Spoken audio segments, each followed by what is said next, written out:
मंगलवार को कनाडा के प्रधानमंत्री जस्टिन ट्रूडो ने संसद में कहा कि कनाडाई नागरिक हरदीप सिंह निज्जर की हत्या में भारत के एजेंट्स का हाथ हो सकता है।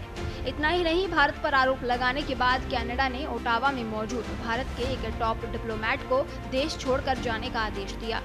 यहीं से विवाद की शुरुआत हुई।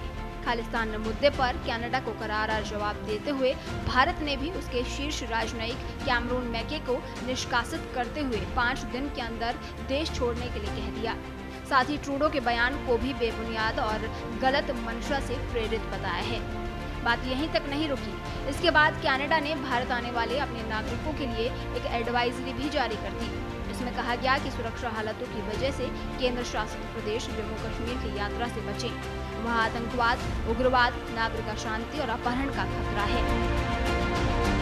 तो आइए आपको बताते हैं कि ये पूरा मामला किस तरह से शुरू हुआ।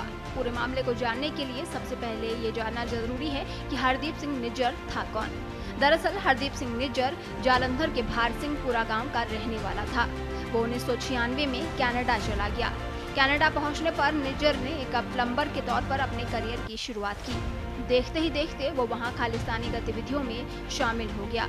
उसने भारत में खालिस्तानी समर्थकों की पहचान करने, उन्हें ट्रेनिंग देने और फंडिंग करने का काम किया। निज्जर खालिस्तान टाइगर फोर्स का प्रमुख था। भारत की राष्ट्रीय जांच एजेंसी ने 40 मोस्ट वांटेड आतंकियों की जो लिस्ट जारी की थी, उसमें निज्जर का नाम था। NIA निज्जर पर 10 लाख रुपए का इनाम घोषित कर चुकी थी। हरदीप सिंह निज्जर की 18 जून 2023 को कनाडा में गोलियां मारकर हत्या कर दी गई थी। उसे कनाडा में ब्रिटिश कोलंबिया के सरी स्थित गुरु नानक सिख गुरुद्वारे के पास 2 अज्ञात बंदूकधारियों ने गोली मार दी। निज्जर इस गुरुद्वारे का संचालन करने वाली कमेटी का प्रधान भी था। साल 2013-14 में उसने पाकिस्तान की भी यात्रा की थी। इस यात्रा का पूरा खर्च पाकिस्तानी खुफिया एजेंसी ISI ने उठाया था। जब G20 में शामिल होने के लिए कनाडा के प्रधानमंत्री जस्टिन ट्रूडो भारत आए थे, तब PM नरेंद्र मोदी से द्विपक्षीय बातचीत के दौरान ये मुद्दे उठे थे। इस बैठक के बाद भारत सरकार की ओर से जारी बयान में कहा गया कि प्रधानमंत्री नरेंद्र मोदी ने कनाडा में भारत विरोधी गतिविधियों पर काबू पाने के लिए वहां की सरकार की ओर से जरूरी कदम नहीं उठाने का आरोप लगाया था। सूत्रों के अनुसार PM मोदी ने ट्रूडो से इस मुद्दे पर अपनी नाराजगी जाहिर की थी और दोनों नेताओं की मुलाकात भी तनावपूर्ण रही थी। इसके बाद जस्टिन ट्रूडो का सोमवार को बयान आया।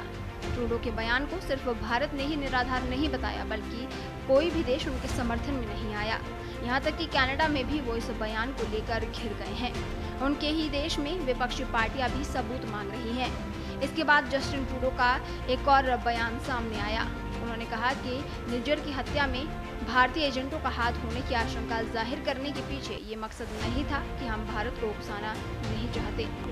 उन्होंने कहा कि निज्जर की हत्या में भारतीय एजेंटों का हाथ होने की आशंका जाहिर करने के पीछे ये मकसद नहीं था। हम भारत को उकसाना नहीं चाहते, हम बस तथ्यों को सामने रख रहे हैं। हम भारत सरकार के साथ काम करना चाहते हैं। उन्होंने कहा कि भारत को इस मामले में गंभीरता दिखाने की जरूरत है। ये बेहद गंभीर है और अंतर्राष्ट्रीय कानून में इसके दूरगामी परिणाम होंगे। हम शांत रहेंगे, हम अपने लोकतांत्रिक सिद्धांतों और मूल्यों पर कायम रहेंगे। ब्यूरो रिपोर्ट, पत्रिका टीवी।